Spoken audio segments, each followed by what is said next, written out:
Santana. Professor Rodrigo, boa noite. Queria que você falasse um pouco do desempenho da equipe, o que é que você achou hoje desse primeiro jogo, os dois tempos, foi algo que ficou dentro da expectativa que vocês criaram também com relação a essa primeira atuação aqui? Boa noite. Bom, boa noite, Rodrigo. Às vezes a gente, quando acaba tomando um gol no último minuto, podendo sair com a vitória aqui, a gente fica até com a cabeça um pouco quente, né? Mas tratando-se do jogo, tratando da atmosfera que foi criada pelo adversário também ter a necessidade do resultado, ser um jogo de 6 pontos, a gente sabia que ia ter uma dificuldade muito grande, né? É incontestável isso, vir aqui, encontrar também uma arbitragem onde, poxa, amarelou praticamente o nosso time e por diversas vezes a gente tinha algumas transições que a gente criava ali, eles paravam a jogada, até por trás, falta e não tomavam cartão amarelo. Né? Eu sei que o quanto é difícil jogar aqui. Né? Eu acho que a gente oscilou ali no primeiro tempo, no início bom, depois encaixou depois dos 15 minutos, depois acredito ali que entre os 25 e 35 a gente deu muita brecha ali no meio de campo, começamos a perder a segunda bola a todo instante, onde eu chamava ali para organizar, e a partir do momento dos 35 acho que a gente voltou a ter um pouco mais de controle do jogo, né? Entendendo a proposta do adversário. Conversamos, corrigimos, acredito que no segundo tempo a gente voltou melhor, a gente teve um volume, pelo menos o volume de jogo, acredito que no início no primeiro tempo tivemos uma ou duas possibilidades de gol clara ali, né? Uma com o Martins, a outra com o próprio Leite, né? Que o Charles entrou ali, eu acho que estava faltando muita profundidade pelo lado direito. Foi no momento que o Whindersson, no momento que sentiu, a gente optou por um jogador de mais velocidade, porque eu precisava de profundidade tanto pela esquerda quanto pela direita. Nosso time estava muito previsível, trabalhando muito curto ali a bola, mas eu achei que a gente estava errando muito passe, né? Então a gente optou por ter um pouquinho mais de velocidade pelo lado. Eu acho que o segundo tempo voltamos muito melhor. Eu acho que a gente teve um volume, eu acho que o time deles desorganizou um pouquinho no momento, e a gente estava num momento muito bom, houve a pausa, né? No momento eu acho que estava amadurecendo o nosso gol, houve essa pausa, né? Isso não digo que esfriou o jogo, mas eles conseguiram organizar, voltar melhor e tiveram um pouquinho mais do controle do jogo. Foi quando a gente encaixou, fez as trocas, trouxemos mais 3 homens ali no meio de campo, trouxemos mais 2 descansados para frente, né? Que era o caso do Orlando e do Alisson, para soltar os alas, espetar os alas, e fizemos o gol. Até fizemos o gol. E, poxa, é um momento que faltou um pouquinho mais de experiência para segurar a bola, né? No momento que a gente passava do meio de campo e a gente desperdiçou com muitos erros de passe, onde teve uma mão ali na bola antes de sair no lateral, e no momento que o rapaz cobrou o lateral ali, a gente não cobriu bola, e nesse cruzamento, infelizmente, para nos deixar muito triste, porque a nossa intenção era sair daqui com os 3 pontos, evidente, acabou com esse empate com um saborzinho de derrota, né, cara? Isso aí é muito triste, mas que sirva de lição para a gente trabalhar essa semana e mudar. Professor, a gente notou também a indignação dos jogadores, né, depois do gol tomado. E o que preocupa, assim, a imprensa, o torcedor também, porque esse é um cenário que se repete muito no ABC.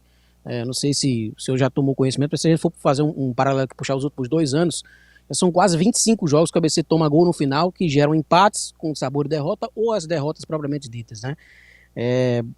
O senhor falou aí que faltou um pouco mais de atenção.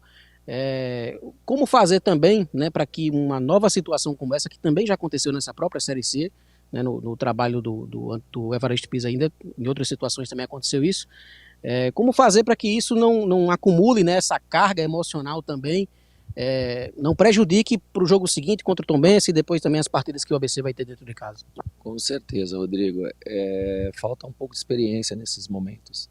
Eu acho que zona de risco, a gente precisa evitar qualquer tipo de cruzamento, e se porventura vier o cruzamento, a gente tem que estar bem posicionado, né, para cortar essa bola. A gente cortou umas 3 bolas antes de acabar tomando o gol, só que o problema é que a gente não segurou a bola lá, né? A nossa intenção era segurar a bola para ganhar o jogo, né? Mas infelizmente aconteceu. Agora, dentro da semana, com a cabeça mais fria, rever o tape do jogo, analisar o que também produziu de bom, analisar o que erramos, né, e corrigir, procurar corrigir.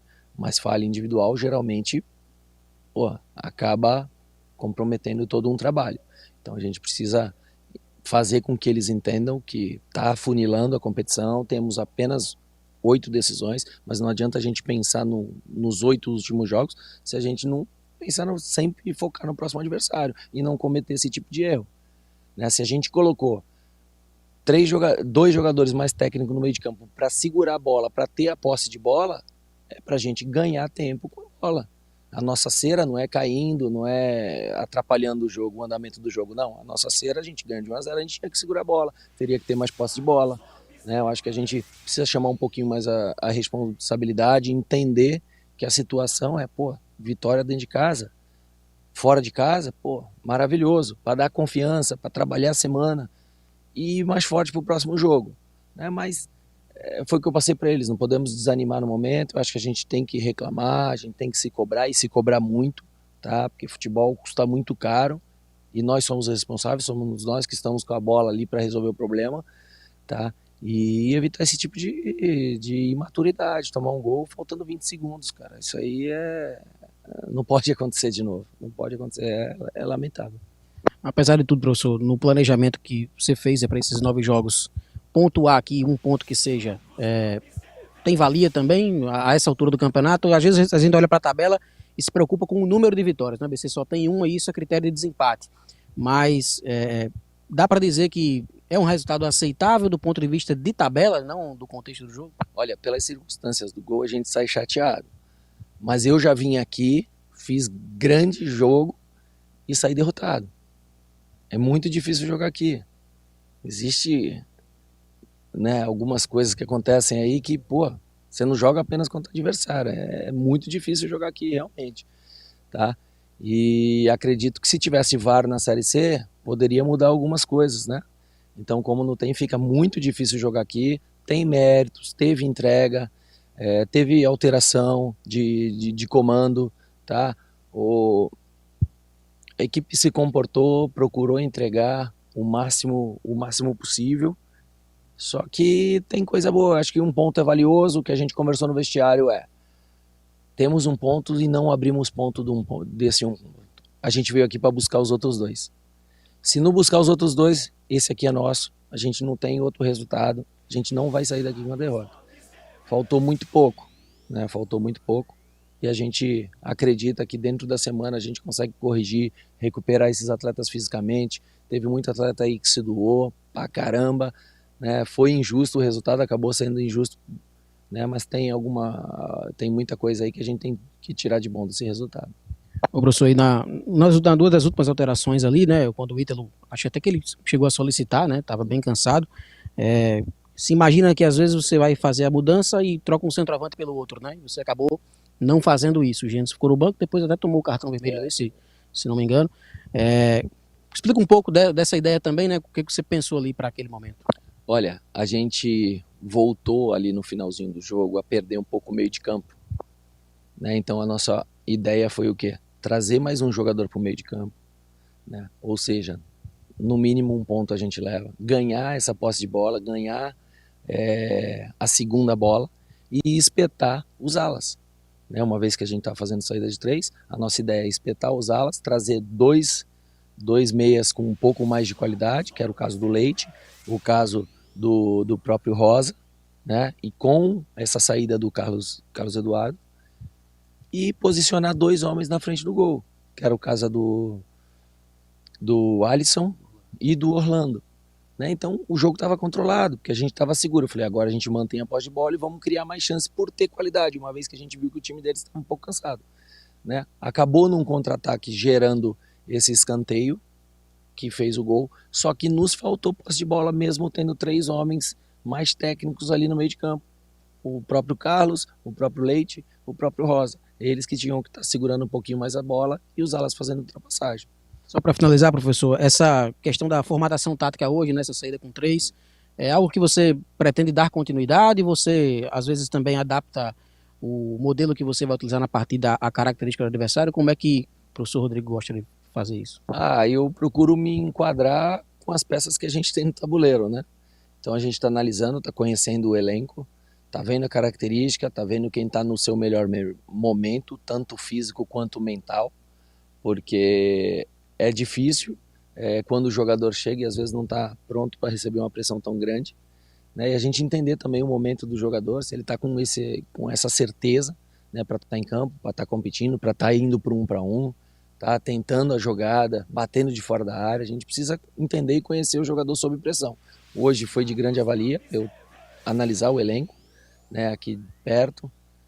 Dentro da semana vou avaliar os atletas que não foram relacionados ou que não teve a oportunidade de entrar, né, para ver a melhor formação que eu vou poder, a melhor plataforma de jogo que a gente vai conseguir jogar, onde eles se sintam seguros e consigam produzir um pouco mais de criação, de finalização, de perigo de gol, onde a gente consiga arrancar, extrair o melhor de cada um. Obrigado, professor. Bom retorno. Boa ida, na verdade, para Natal, né? Você veio direto para cá. Deixa eu só lembrar, né? O Tostão fez um grande trabalho, né, dentro da semana, juntamente com a comissão técnica, né? Tem que parabenizar, não é fácil também assumir dentro dessa semana. Fez um trabalho legal onde a rapaziada se comportou bem, teve algumas alterações onde todos também respeitou e eu só tenho a agradecer a forma que eu fui recebido aqui dentro. Continuo confiando que a gente vai brigar para chegar nesse G8. Não importa a rodada, nem que tenha que entrar na última, mas se a gente entrar tem que ficar. Tá? Então a gente sabe que a torcida vai vir com a gente em peso. A gente vai se tornar cada vez mais forte, tanto dentro quanto fora de casa, e ganhar o respeito e a confiança de todos os jogadores aos poucos e procurar voltar a dar alegria para os torcedores, né? Isso que a gente tem que deixar. Hoje eu estou fazendo 17 anos de casamento.